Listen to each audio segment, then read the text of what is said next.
कि देख लियो चाहिए हाला करे लगे।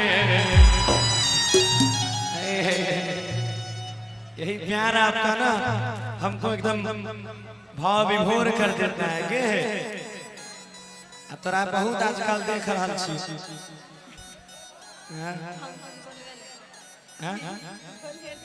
अच्छा तोरा आजकल बहुत देख रहा छी। एगो खबरों सुन लियो कि छौड़ी घूमी घूमी सबके तू बाटै छी गे। हम मांगै छियो तकिया डांटै छी गे। देखिए संगीत केवल मनोरंजन है, इसको कोई दिल पे नहीं लीजिएगा। एगो बात कहबो तोरा सर कि देख लियो और जाहियो हाला करे लगे कि छोरा चुप चुप चुप बोले रे। छोरा चुप चुप चुप बोले रे। इहे खातिर या मोही कोचिंग पढ़े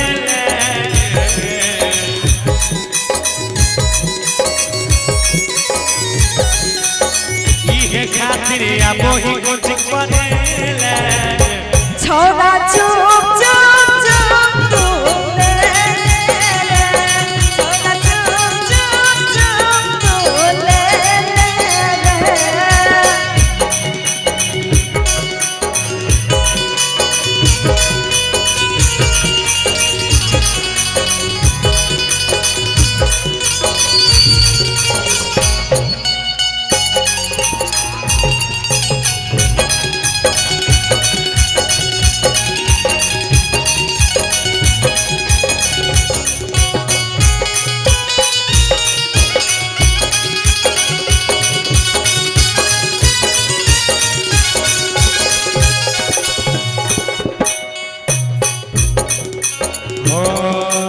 रोज रोजिया खेला में खेलाई छौरी खेला गे।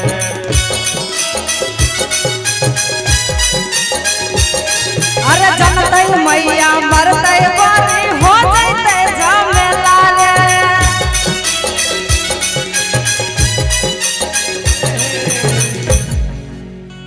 अरे कि रोज रोजिया खेला में खेलाई छौरी खेला गे। मेरे जनतै मैया मरतै बारी हो जैतै झमेला रे। सुन ना बोले कि जइबो हम घरा तोर कहिले गे। अरे जइबो हम घरा तोर कहिले गे। छोरा चुप चुप चुप बोले रे। छोरा चुप चुप चुप बोले रे। दूध ना बगलियो कोरा में साइड लेना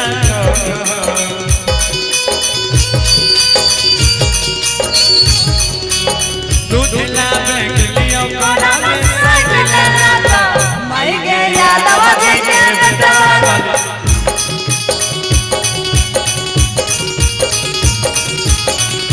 क्या बात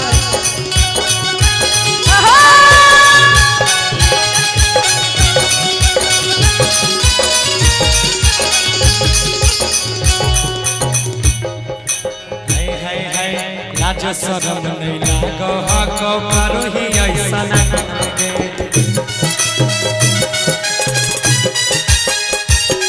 अरे चुप रहे गांव भर में हो जाए बदनाम रे।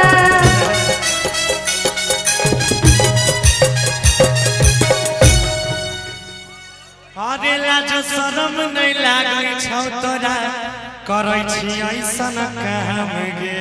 हेरे चुप रहे गांव भर में हो जाए बदनाम रे।